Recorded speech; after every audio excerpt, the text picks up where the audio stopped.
Appearance on Dion's Daily Dose does not imply endorsement from or by any candidate or guest. The views, thoughts, and opinions expressed by Dion Bergeron or Dion's Daily Dose are his own and do not represent the views, thoughts, and opinions of any guest. Material and information presented is for general information purposes only. The Dion's Daily Dose name in all forms and abbreviations are the property of its owners, and its use does not imply endorsement of or opposition to any specific organization, product, or service. If you'd like to support the show, please visit our Patreon at patreon.com/Dion's Daily Dose.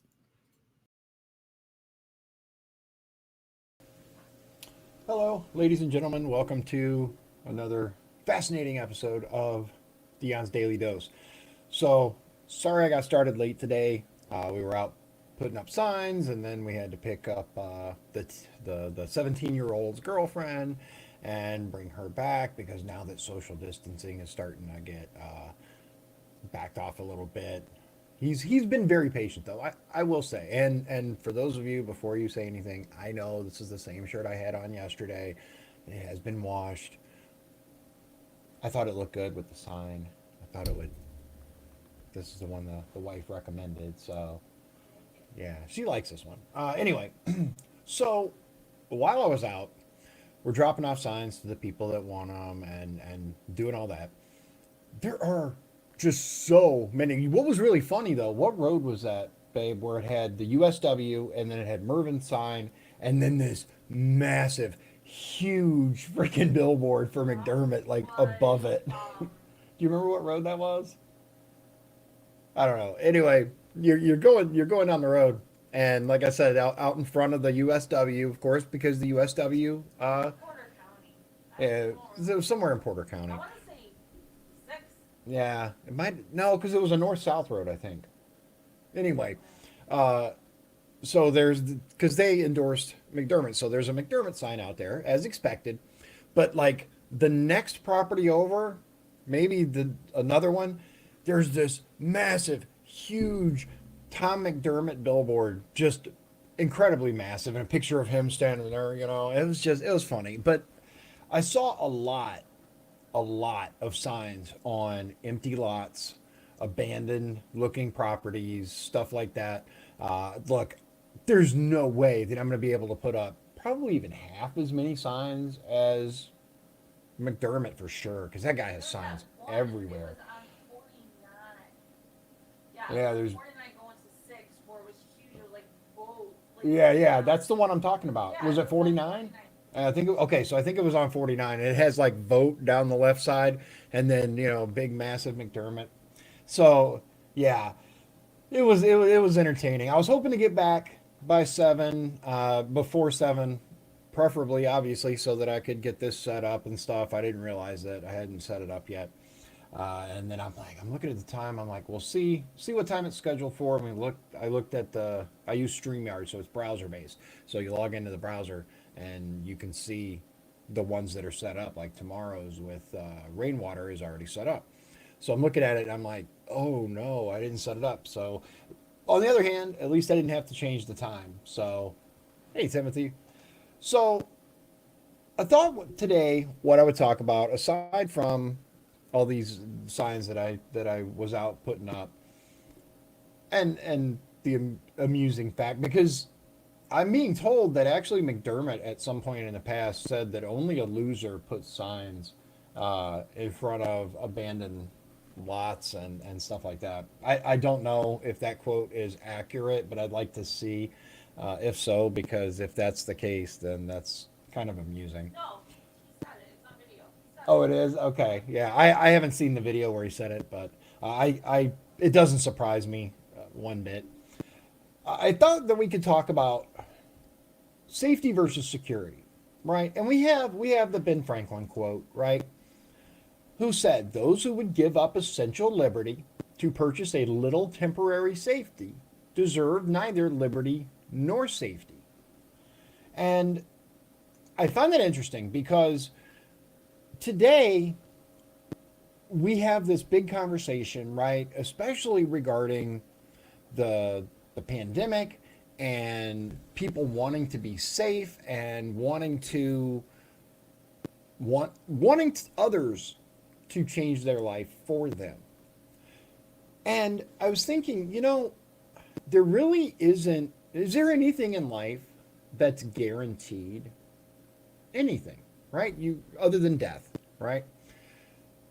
There are, is there a way that we could actually guarantee safety?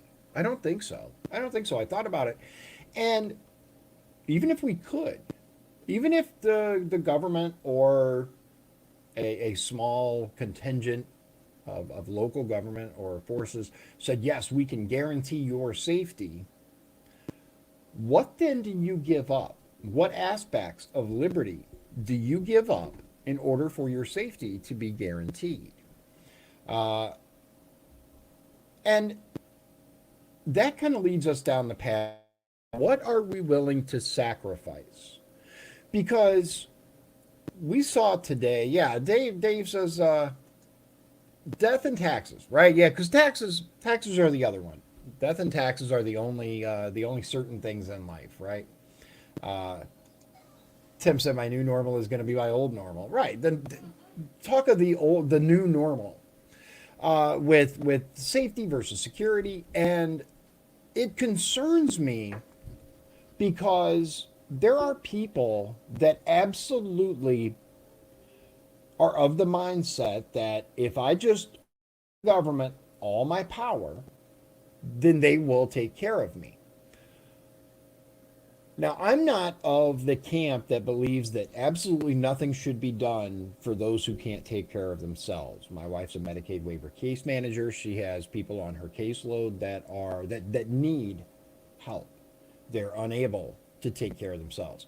There's a difference though between that and the people that abuse the system, because they exist. We all know they exist. Now, the numbers, how many, what percentage, and all that can be debated. But we know that there are people that abuse the system. I'm talking about the people that legitimately are disabled, the people that legitimately are unable to take care of themselves, especially the ones that need help getting dressed, using the bathroom, things like that. Those people should have help. What else are our taxes going towards? Right? A lot of things. But when we can spend millions and millions of dollars on a jet, right? A single jet, then I wonder who's benefiting from that. Now, I've said it before, I'll say it again here for this episode. I am 100% in favor of our fighting men and women. I support our military, but there's a difference between supporting the military and supporting pouring money into military contractors. But I don't want to get off topic. When we have a situation where people are wanting to give the government more power, right? Let's look at this content. Now, on its surface, and I showed the video before. There's a lot more coming out about it now. There's apparently a House Resolution 6666 that deals with the contact tracing and wanting to pour money into making this a reality. We saw I think it was Ventura County, California, where they're like, oh yeah, we're going to go door to door. Now, of course, Facebook says, oh no, that's fake news, even though Ventura County itself was the one that said it. What is the balance, right? What's the big tipping point? Because we've seen throughout history that the more control a government takes over its citizens and over the rights of those citizens, the less freedom these citizens have and the more oppressive the government actually becomes. We can look at the Soviet Union, right, of the World War II era, Stalin. Of course, everyone knows Germany in the 30s and 40s. We know that Venezuela has taken away pretty much every right the citizens had. We have a situation where the bigger a government gets and the more oppressive a government gets, the less freedoms the people get. But what surprises me are the people that are perfectly okay with that. The ones that are like, oh, yeah, it's okay to take my freedoms as long as you pay for this for me, pay for that for me. Uh, at what point do we become just a cog in the machine versus free thinking, free willed individuals? Because free will, I mean, it's a tenet of my faith, right? It's a huge part of humanity because having free will means being able to do whatever you want, uh, whether that's good or bad. There are those people out there that abuse that, absolutely, that do think, hey, stop it. A cat. Uh, that's Dexter. He's he's very very cuddly, but he's not incredibly bright. Uh, so yeah, Dave, that's a great point. I never thought so many would give up so much so easily. That's absolutely right. When you look at the sheer numbers of people, the sheer number of people that are perfectly willing to sacrifice their freedoms in order to be told what to do, right? Well, okay, I'll stay at home as long as the government tells me to. And I understand, I'm one of the people that I know that this disease, this virus is real. There are casualties to it, there are people that are affected by it. But at what point can we get back to work? At what point? Because look, there are those people that are going to be affected by it, and my heart goes out to them. I have suffered many, many losses of family members in my lifetime. My mother, father, grandparents have all passed away. I know that loss. But that said, at what point do we stop making decisions out of fear?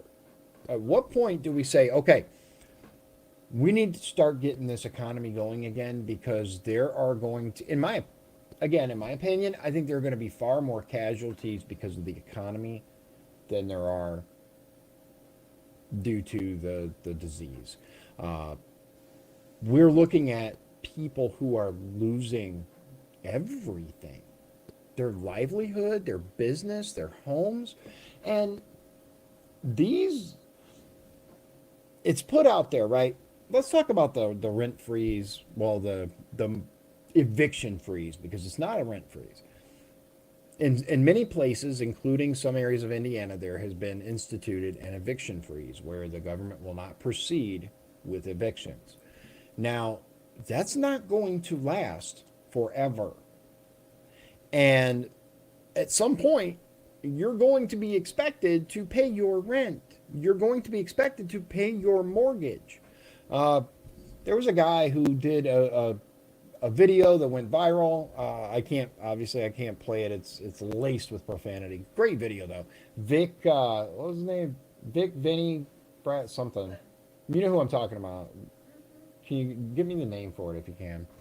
But he did a video and he was talking about just tack it on the end, right? Give us this time and then tack it on the end. So why is that so hard to do? I believe that there are those mortgage companies and stuff, but if we think for a moment, yeah, Ticked Off Vic is the name of the video. Really good video, but it makes some great points, right? Dibatello, that's it, Vic Dibatello. Thank you, Tim. I appreciate that. So there is there all this stuff's going to come due, right? There's going to come a time where we're going to have to pay for all the things that have been pushed back and pushed back. Now, the people that are suffering as far as losing their businesses, they're laying off employees that have been unable to qualify for whatever reason for the paycheck protection program, the EIDLs, all the various things that have been put out there. In some cases, because these large companies have jumped on it, uh, which is absolutely disgusting, especially publicly traded companies. Come on, guys. And you know what? I'm going to say this. The press has tried to turn that into a, well, it shouldn't have been written that way, right? Trying to blame the president for it. Kind of forgetting that all the president did was sign it. That's all he did. Were the ones who put this bill together, the CARES Act, the PPP, all that stuff, who put it all together, right? And then sent it to the president's desk, and he signed it. Now, it amuses me to no end the people, especially the people that have been in Congress for 20, 30 plus years, that like to blame Donald Trump for everything that's wrong in this country. Hasn't even been president yet for 4 years. It's all his fault. But we've been in Congress for a very long time, and if you especially, like, for example, Biden, right? Elect me and I'll fix everything. You were in the you were in the White House for 8 years as vice president. Why didn't you fix it then? Right? We know, and look, those of us who are waking up, look at CBS News, look at the things that have been shown to have been flat out lies, like the testing line. Look at the deceptive editing that they've used. Do you really think that these people, the ones who put there, do you think that they have your best interests at heart? Because I know they don't have mine. I know that they represent basically the exact opposite of what I want for this country, right? I want transparency. I want accountability. I want these people who basically tried to perform a coup against the sitting president. I want them brought to justice. And the wife has very I won't say cynical, but although it is a little cynical, she's like, yeah, I don't know why you're constantly expecting him to say something during these press briefings, because he's not. And I can see that. I understand that. Hi, Jack. Thanks for joining us. I appreciate it. So, and I get that, right? But I'm going to say this. There is something to be said for letting it play out. Let's look at CBS. Prior, like everyone knew, even the left knows CNN is biased, right? But prior to this whole Project Veritas expose on the testing lines, prior to this massive drop recently with Barr and the deceptive editing practices, how many people on the left, not the right, but the middle ground on the left, how many people knew CBS was just as much a part of it? You could point to CNN, you could point to MSNBC, but CBS, a lot of people still had a lot of faith in CBS. So there's something to be said for allowing things to come out on time. And, oh, yeah. Thanks, Chris. I appreciate that. Yeah, good old Dan Rather. Oh, my goodness. Yeah, so, right. Right. And we know, like, especially the people on the right that have watched this political machine that's aligned against Donald Trump from the day he decided to run. It has been, double barrel, spinning, full ahead attack the whole time, right? The we've seen what's become of that. We've seen the people, uh, the come to light, for lack of a better term, the expose on these news agencies, and I use the term very loosely because it's not real news. It's a twisted amalgamation of the news, right? We know that they are utilizing as many deceptive practices as they can. We covered before who owns what and how controlled it all is. But we haven't seen the the kind of public shaming that's going on now with the news and these organizations. Look at Jeffrey Epstein, right? Who didn't kill himself. We see like the Miami Herald ran the story down there, but when we had the Project Veritas expose that came out on ABC News, right? And it showed the reporter, I don't remember her name, who said, I had this years ago, right? I think she said she had it 2 years ago. And she's like, I had all this, I was ready to go, and they wouldn't run with it. Why? Why wouldn't they run with such an important story? Because they're all part of the same club. Yeah, Tim, that's absolutely correct. Imagine what our president could achieve if he had full support from both sides. And imagine what he could achieve if the press just told the truth, right? If they didn't spin it, if they didn't focus for years on a Russian collusion narrative that has been destroyed, absolutely destroyed. We have the transcripts from Susan Rice, from Clapper, from many other people where they say, no, there was no evidence. There was no evidence. Now, a lot of these people got on television and said the exact opposite of this. They got on television and they said, "Oh yeah, we know what he did, absolutely." Oh yeah, thank you, Dave. Amy Robach, that was the one who had the scoop, right, on good old Epstein, and she said I had it years ago. Tim Jones says OAN Liz Wheeler, the best, straightforward, to the point, no BS. I like Wheeler. I like her. She very straightforward. She'll give it to you. I will say, and it wasn't a big surprise. I watched the OAN little thing where they said, okay, so CBS did or CNN, sorry, did a story. What? Hold on. Chris Wells. Holy crap! A Harper for Congress ad just ran on Discovery Channel.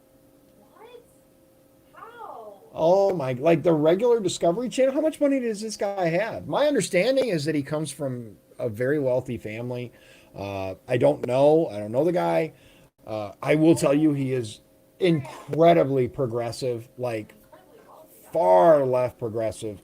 Um, oh my goodness, on the Discovery Channel, huh? Well, he's going to have to do something because when I was out putting signs up, I saw at least, and this is very, very low ball, I saw at least 10 McDermott signs. I saw at least 5 Mervyn signs. I saw 1 Jim Harper sign, and I saw 4 Mara Reardon signs. But all 4 of those were in the same yard. So I will say Mara's sign is kind of hard to. Yeah, yeah. Okay, Chris said he's going to record it. Thank you. I appreciate that. Yeah, definitely record it. I'd like to see that. I'm just curious. Harper, again, my understanding is that Jim Harper comes from a background of wealth. Uh, yeah, he's got to be working with an ad agency to even get on the Discovery Channel. So he's dumping some cash into it. Look, I'm going to tell you my stance on pre-primary. Oh yeah, Chris asks, was McDermott's in a vacant lot? 99% of them were. Uh, yeah, I saw. To be fair, I saw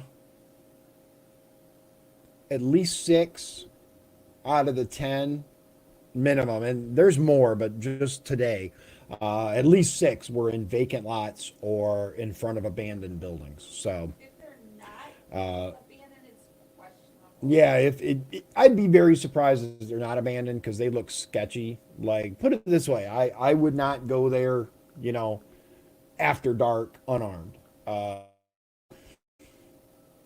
Well, I appreciate that he says Dion's getting my vote no matter how many signs McDermott puts out. Look, here's my stance for pre-primary. I got my signs and I'm going to put them out. Again, that's my money that I spent on that. Those of you who donated, I appreciate the donations. I'm going to use that for the social media ads. I have no problem breaking down exactly every dime that I get and every dime that I spend because we need somebody who's willing to do that. I'm going to tell you, just like I'm going to continue this. Let's assume for a moment that I win the primary. I'm going to continue doing my live streams. I don't know if it'll be every day because I'm going to have a lot more to do in the general. But I'm going to continue doing live streams and I'm going to continue to update you on what's going on with the campaign and stuff like that. Assuming I win the general and I go to Washington, I'm going to continue to do live streams. I'm going to tell you and I got no problem telling you. Chris Wells does live streams for his job and he's an elected official. I think it's great. I think it's fantastic. We need more people like that. We need more people that are willing to show what's really going on, right? You know what I'd like to do? I'd like to work with Veritas to get like the little spy cam and expose Congress. Like, how cool would that be? Anyway, a little bit of pipe dreams there. But you know what I'd like to do is expose the backroom deals they try to bring to you, right? Where they, assuming I win, because nobody currently believes the dirty people currently believe that anyone but a Democrat is going to win this seat. I think they're wrong. I think we absolutely can turn this district red. So they're not approaching anyone. But whoever gets the nomination, especially whomever wins the general, right? They're going to go to them. They're going to be like, hey, if you push this through, or if you do that, or if you do this, I'd like to. Oh, do you really? Oh, wait. Oh, what? They make Congress sign an NDA? It might have cost about $18,000 for that now. Oh, so Liz says it might have cost about $18,000 for that Discovery Channel ad, Chris, and everybody else. $18,000. Oh my goodness, that's that's crazy. Well, you know what? Maybe I can't do some stuff. I'm not going to break the law, but I can still communicate with the voters. They're not going to stop me from doing that. I will figure something out. You can bet on that. Anyway, here's my stance when it comes to the primary. I'm going to spend what I think I have to, and obviously the more I raise, the more I can spend. But the general, the general election is what's going to be really really important because whoever wins the nomination is going to need everyone's support because the party, the Republican Party has already said that they consider District 1 a throwaway, right? Heard this from numerous people. Uh, they have said that there's not going to be official party money much, right? But I believe that there's going to be a lot of individual donors and big money from other sources outside the RNC because there are a lot of people that want to see this district flip. There are a lot of people that, especially, look, here's the thing, guys, especially if McDermott wins the primary. Oh my goodness. My ideal matchup is Thomas McDermott, right? Because really, really, it would just be, and there are already groups out there. Speaking of, there are already groups out there that are anti McDermott. They're not for any other candidate. And speaking of that, there was actually an exchange earlier on Facebook where the say no to was it anyone but McDermott or say no to McDermott? One of the Started out with the say no to Brandon. okay, it started out with say no to Brandon Dothinger, right? On that Facebook group. There was a post that was put by Sabrina Haig, right? Hold on. Who, do you want me to bring it up? Well, no, I'm just gonna tell the story. Okay, she's going to tell the You can hear story. me. Here, turn up that microphone. Which one is it? It's the second slider. Second slider. Push that up. Yeah. Up. Not all the way. Just right before all the way. There you go. There's your microphone. Okay. She doesn't want to be on camera. See me, but you can hear me. Yeah. Okay, so there's a guy named Brandon Dothinger who is running for state rep, who I guess is controversial. I don't know because I don't know much about him. So someone made a Facebook group that says basically say no to Brandon Dothinger or anyone but Brandon Dothinger. And Sabrina Hake went on there and made a post that said, well, how could you make a page like this? You know, it's so wrong, and how can you target somebody out? You know, you guys could basically be ashamed of yourself. Yeah. That it was okay to support a politician, but you shouldn't make a page targeting anti-politician. So, the Say No to McDermott page found out group, and they replied with, how could you say that, Sabrina, when you were okay with our group existing? In fact, you're so okay with our group existing that you reached out to us to help you find, or to help you, and then they included a screenshot. And in the screenshot, message to them, it looked like a private message, asking if they would help her find locations to put her signs, because she has huge signs. Her signs They're are massive. huge. Ideal locations to put her signs, and she would even be willing to pay the individual for the space to put her sign. Mm-hmm. They then replied that we're not endorsing anyone, and I've even reached out to them and I had a question. I said, you guys say anyone but McDermott. Does that mean Republican or Democrat? And they say, we mean anyone, but we don't help anybody. Yeah, they have specifically said they will not help any candidates. Their goal is to get the information out there about how corrupt and how bad McDermott is. Their words. Yes. So they are not going to campaign for anybody. They're going to campaign against McDermott. But how can you, one, offer people money to put your sign up? Obviously, then they weren't thinking of having your sign. But you can't say it's okay to have a no McDermott, but not a no because Brandon Dothinger and her have along the same political viewpoints. Yeah. They're both very progressive. So, yeah, that was funny. Okay. All right, bye. Thank you. You're welcome. If you want the real scoop, stay tuned for Liz. Right. So, back to that whole line. I detest spending other people's money, right?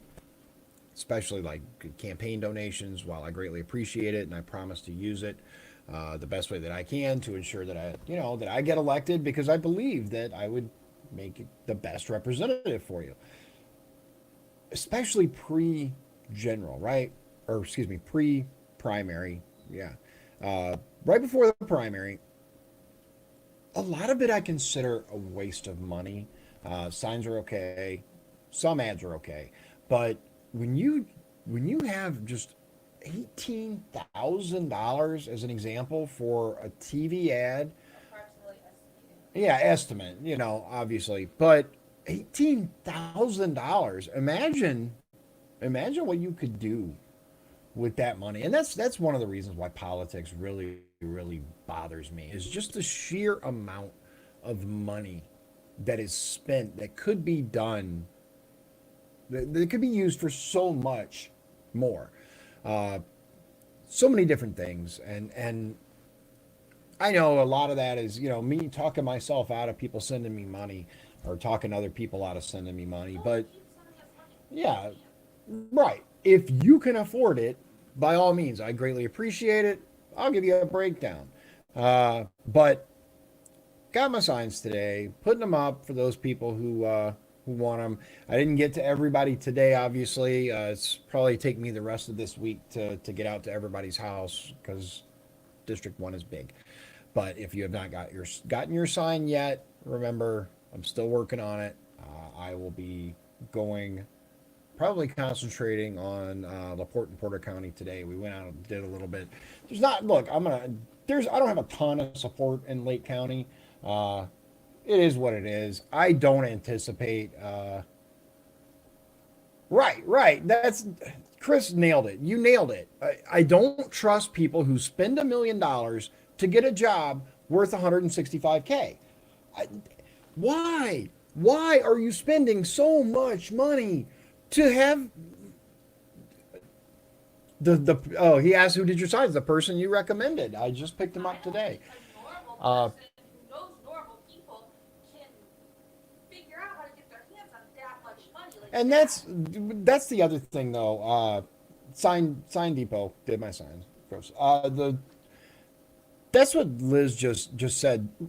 Do regular people like you and me?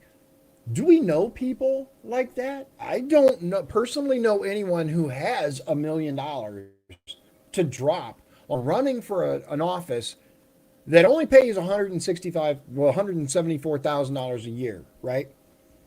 So, yeah, that was the thumbnail. Hey, will you go out and get my sign? From Yeah, she's gonna run out and get one. I got it in my truck so that I can just take it out tomorrow. You're off camera, just so you I know.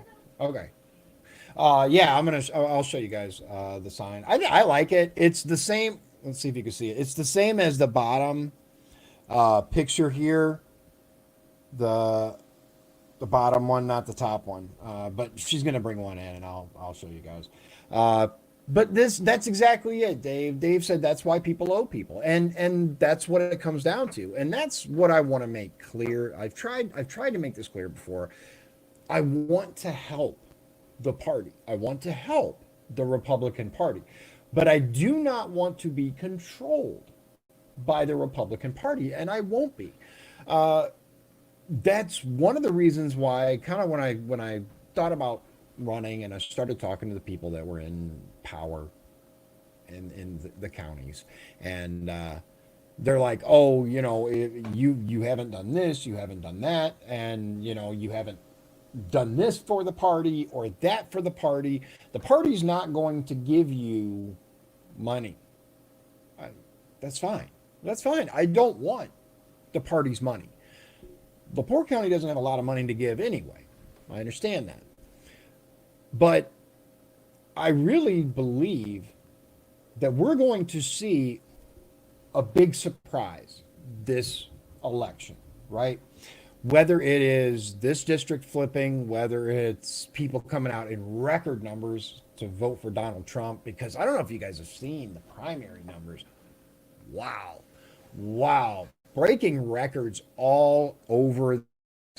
Uh, I expect the same thing to be down the pipe in November.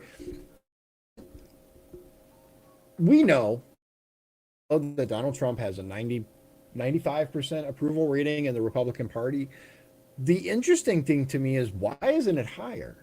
What has he done that 5% of people are like, no, I don't like him? Is it the people that are watching the news? Is it the people that are listening to CBS, ABC, MSNBC, CNN? I think so.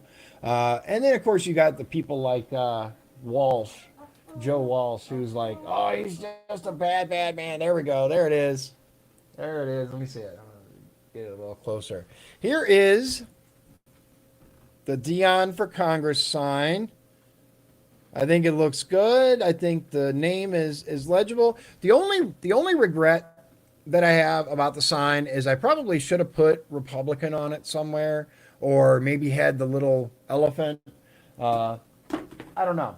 I think it's a little big for Trump. I was hoping that it would fit, like that Trump could hold it, but unfortunately, it would have had. It's too wide, I think, for Trump to hold it. But I'll figure something out. Maybe I can put it around his neck or something. Yeah, I like it though, right? I think it looks good. It's very bright, very colorful, easily legible. Yeah. So cool. And of course, for those of you who notice, absolutely has the union bug on it because that is important. And I've had people. Let me tell you, I've had people that were like, "Yeah, Jack, thank you, I appreciate it." He actually came up with the Indiana design, right? The putting the flag in there, and yeah, the lighthouse for the eye I thought was cool. It goes with my other one. We just kind of improved the old design a little bit. Jack did. Uh, there were people that were like, "Oh, you don't have to worry about putting the union bug there for the primary. Just do it for the general." Then what's the point, right? Number one, I plan on utilizing my signs because I'm going to win. The second thing is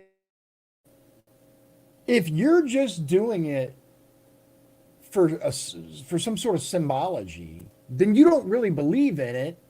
Then what's the point, right? I do support unions. Now, I've seen that other candidates out there have the same thing, so good for them. But it irks me when people are like, "Oh yeah, don't worry about that until the general," or "Don't worry about this until the general." Uh, it's important to me that I portray my values before the general. Not only because if people know who I am, they're not going to vote for me anyway. But number two, so I'm gonna give you a little drop, right? A little information. When we went to the Lake County Lincoln Day dinner, right? And they have all the tables set up, and then they'll have the sponsor of, right? There were a couple of candidates who paid to sponsor a table. Now, I will tell you that is my opinion as to why certain candidates are more establishment friendly, liked by the party officially than others. Look, we know how it goes, right? We know how it works. I saved my money for signs, for social media ads, for things like that. And you know what? I'm going to tell you, especially this whole COVID thing, you don't realize how much gas it takes to run for, especially an office that comprises such a large area. Going back and forth between all the meet and greet locations and going and meeting these people and going over here and going over there. Yes, sir, Tim. I look, my wife, her whole family was either former or current steel workers. I support, yeah, friend. We have tons of friends. I support unions because look, you know what? That's actually a good. Yeah, we saw. Yeah, Chris, I agree. If anybody needs signs made, go to Sign Depot of NWI in Lake Station. Tell her that her councilman sent you. I told her that. She said, Chris is such a sweetheart. He, so far, is the only Republican I will ever vote for. And yeah, he is. He's super nice. And she's very, very nice there. But I'm going to tell you, there's a thing called Phossy Jaw. Phossy. It's from phosphorus, from when they used to do matches, right? With phosphorus in it. And the women, look up matchstick women. The women that were there, I'm not going to show you because the images are deeply disturbing. But it would rot a part of their jaw. If they're grossed out by pictures or gross pictures, don't. If you're grossed out by teeth pictures or really really gross pictures, don't look it up. But basically, it's the women that used to work in the matchstick shops in the late 1800s, and they had them lick the matchstick to seal it, and huh? Yeah, as well as the fumes from it. Anyway, the point is, there were no unions back then. Unions are why we don't have stuff like that anymore. Unions are why we don't have child labor, or why we do have laws against child labor, why you don't see little kids working in coal mines. Unions led to all of that. Our Chris says now I have to look. Phossy is what it's called, Phossy Jaw, and it's horrible. It's absolutely horrible. They had to remove their bottom jaw. In many cases, it led to riot, and it was horrific. The leadership of unions nowadays, in many cases, is out of touch with the membership of unions, and this is why I tell union members I support unions. I am against right to work because it's unfair. But you should absolutely have the choice as to whether you want to work for a union or not. But when you come into a place, right, and choose not to be a union member, you choose not to pay union dues, then the union should not have to help you or represent you. You're also, yeah, Timothy has a great point. Unions increase local prevailing wages because everybody wants that job, right? The reason people want the steel mill jobs, the good paid jobs are because of unions, right? They're the ones who increase the wages up to where they are now. A completely free market. People are like, oh, the market will figure it out. The market will figure it out. And it will in many cases. But before all these laws that we had for the things that we have now, the unions are what created the changes that were needed, right? So I look, and it comes back to America first. It really does. Because we've become a that whatever's cheapest, which is really funny considering look at the price of phones. I had to upgrade. No, I had to get a new phone, right? Because mine was hacked. I don't know what happened. I covered that before. But you look at the prices of these devices, right? Over $1,000 in many cases, and sometimes you can find almost the exact same phone made in India. I've seen high quality phones made in India for $40, something like that. Uh, Business, yeah. Thank you, Dave. It's true. It is possible to be pro union and pro business because the two work together. Uh, so I'm going to give you guys some homework for those of you that are planning on watching tomorrow.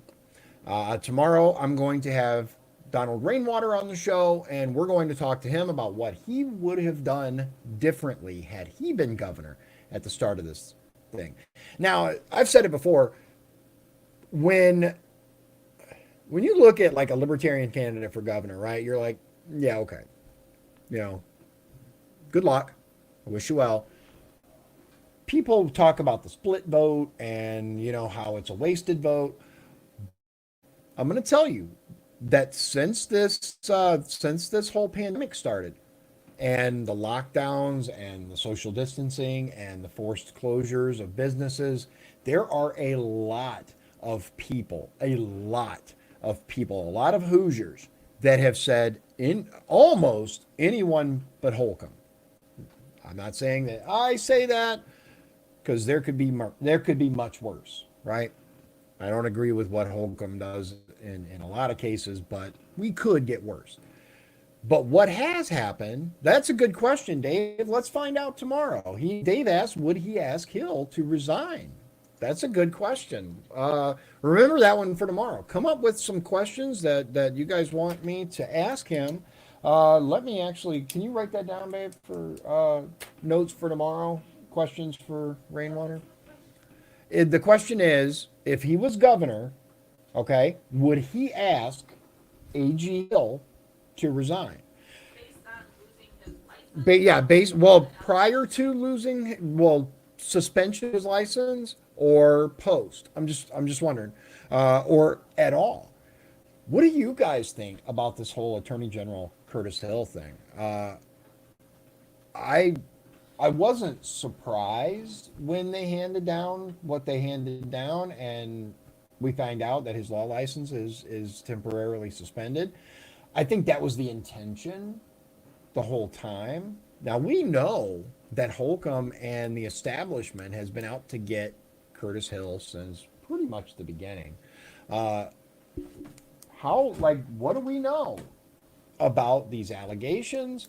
Do we think that they're politically motivated? Do we think that this stuff actually happened? Uh, the court allegedly decided. I don't know. I don't know. And more importantly, does this affect his ability to be on the AG ballot now that his license is going to be suspended? Is he ineligible to run for AG? We're going to find out. We're going to look into this. Uh, do you, if you were a delegate, would you vote for Curtis Hill or would you vote for one of the other contenders? I have seen a couple of posts where Mr. Todd Rokita is thinking about throwing his hat into the ring. If Todd Rokita was running for AG, would you support Curtis Hill? Would you support one of the other ones, or would you support Mr. Rokita? He's a very well-known name. He, yeah, my wife actually worked with his brother, so I was honestly I was really hoping that he'd at least maybe think about endorsing me, but they weren't like super tight or anything. So, meh, what are you gonna do? But and his brother is like not political at all.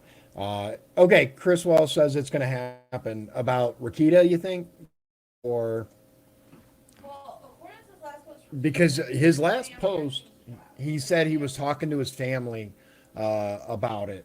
But I feel like when you make a post like that, that's like putting out feelers because you already know. Yeah, and he also, and I don't know if you guys got one, whoever's a delegate.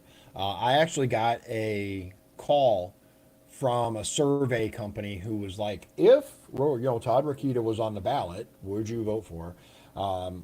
Yeah, I think so too. Chris said Rokita. He thinks it's going to happen. There were, what I'm noticing though, what's very, very interesting is the number of people that have posted on his post saying, run for governor, run for governor, run for governor. It's, yeah, I don't know. I don't know. But back to Rainwater, he has seen a huge surge of people that have said, I'm going to vote for you because we need. Oh yeah, Chris got the call today for Rakita. Yeah, the call I was talking about. So, yeah, I'd like to get him on the show, Mr. Rakita. If you're watching this, call me. Numbers on the website, dionbergeron.com. Pick up the phone and give me a call. I'll get you on as soon as I can. I've got a couple people coming up. I was actually in talks to get Curtis Hill on the show. So I haven't heard back from him. When I spoke to AG Hill, I said, hey, I'd like to get you on the show. I talked to your assistant, and they said they were going to make that happen. And then I haven't heard anything. He said, you talked to Parker? I said, yeah. He said, all right, well, let me check with him, and we'll get back with you and see. I have not heard back from them. Although my guess is with this coming down, I think he probably has more stuff than he knows what to do with right now. Probably trying to scramble to figure out. Do you think that this is enough to disqualify him if his law license is suspended? Especially when's the delegation? I forgot when it is. It's in June. But doesn't start until next Monday, the 18th. So his suspension is from May 18th to June 18th. So what is let's see, if anybody knows when the convention, because everything's got all messed up now. We talk about having it online, and Indiana, where is it? Let's see. June. Okay. So 19th. he gets off right before. Okay, so his suspension is he's gonna get reinstated right before the convention. So yeah. Is this the same as the delegation? I'm gonna tell you, I don't know, guys.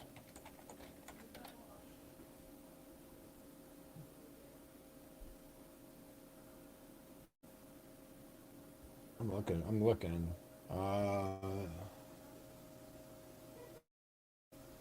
Is that the same when they do it? Whatever. Anyway, so his suspension will be up right before that. So will that make him then qualify again, or qualified, or will it pull him out? Who knows? Something to look into. But people are talking about the ones that are answering Rakita are. I would actually lose respect for you if you ran against him. I don't know why you would do that, et cetera, et cetera. Uh, I don't know. I don't know. Oh yeah, Tim. He says, "What's your opinion on the hard push for mail-in voting? Seems like a setup for." Yes, if you can line, yeah, if you can stand in line at Walmart, at Lowe's, at Target, at all these other places, you can stand in line 6 feet apart to vote. This is Oh yeah, if you don't feel comfortable, then you should be able to have absentee, but to not need any reason whatsoever, and they're pushing to send ballots to every single registered voter. That's what California is doing. I will be voting in person, no question about it. I want my vote to be locked in the right way. And we have seen way, way too much voter fraud with these mail-in ballots, guys. The absentee ballots, the ballot harvesting, all that stuff. I'm going to show you. If you haven't seen this story, let me bring it up real quick.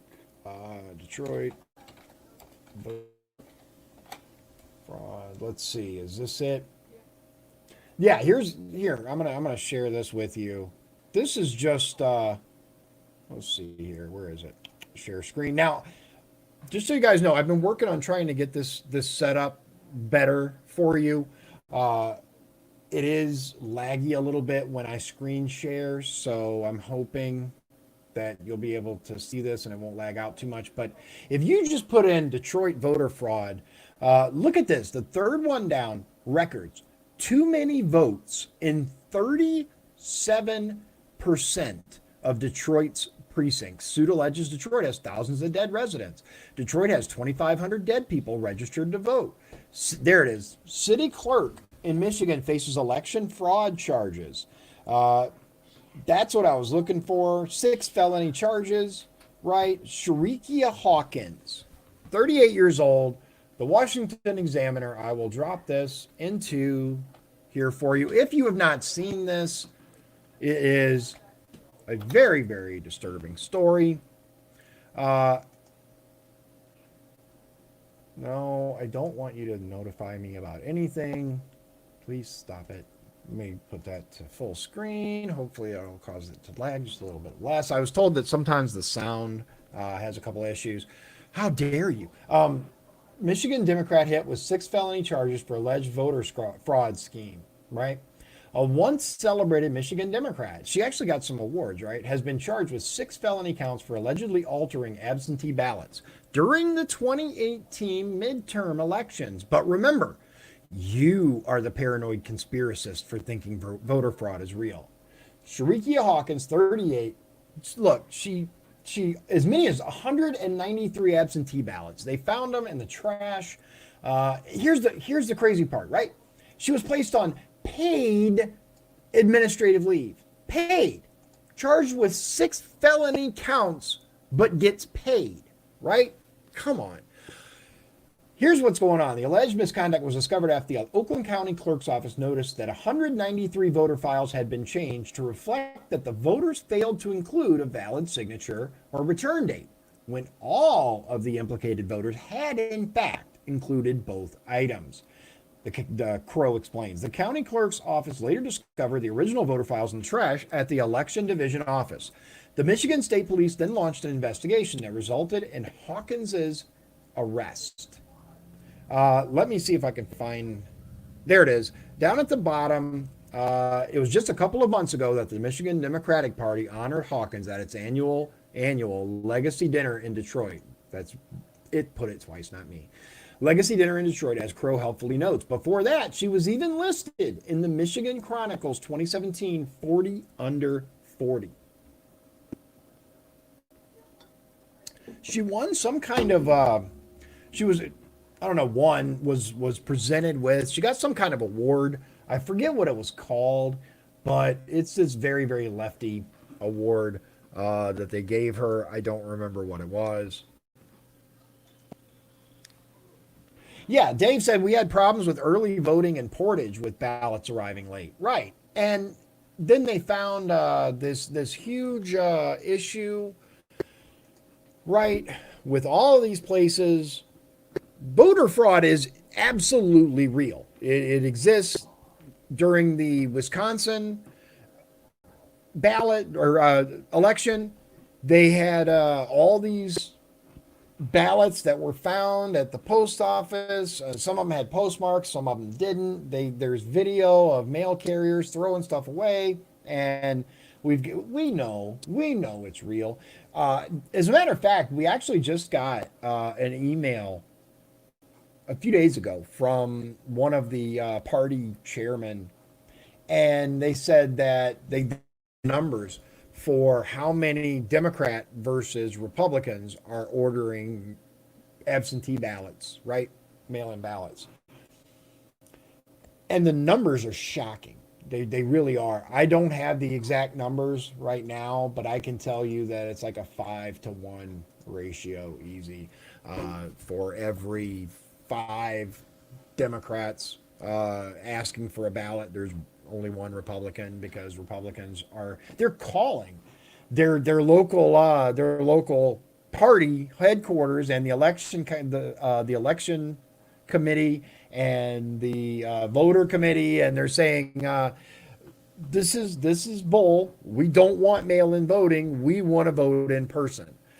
So yeah, I think we're having a little bit of now. I have some more memory for the computer that I ordered. I was hoping that would take care of the slight lag issues that I have from time to time. But when I was running some diagnostics last night, it looks like that I'm going to need a new processor. I was really hoping to avoid that. I got a decent processor. It's not phenomenal, and this computer is getting kind of old. But I think I'm just going to hold off on that. I will tell you that if I win you know what? If I win the primary, then I think I'm going to be a little too busy worried about the general, but I will try to get a better setup so that when I do, because I have every intention of doing town halls this way. I like this software. I think that it provides an excellent opportunity for voters to respond and me to respond to them in real time, ask me, and see my face. There's a difference between having a live discussion with someone, even virtually, and sending in questions for them to answer on Facebook or via email. You get an opportunity to see their face, to hear their voice, to learn about who that person really is. And that's one reason why I have these every night. I know not everybody can tune in every night. I appreciate that for those that are, especially those that are here almost every night. I greatly appreciate that. You don't have to tune in every single night. If the subject is something that you're interested in, watch it for a little while. But I do that because if I can't tune into you every night and show you that I'm dedicated to this office, then why would you vote for me, right? So remember, tomorrow night, Donald Rainwater running as a Libertarian candidate for governor of Indiana. 7 p.m. It should be pretty awesome. I think it's going to be interesting. I like I said before, I would have said, nah, Libertarian's not going to win. Now, Who knows? There are a lot of people that are unhappy, very, very unhappy with Governor Holcomb for a variety of reasons. So we will see what happens. As always, God bless you, and God bless the United States of America. If you'd like to support the show, please visit our Patreon at patreon.com/Dion's Daily Dose. This has been Dion's Daily Dose, hosted by Dion Bergeron. Executive producers Sean Holgram and Michael Beebe. Copyright 2020. Dion's Daily Dose, all rights reserved.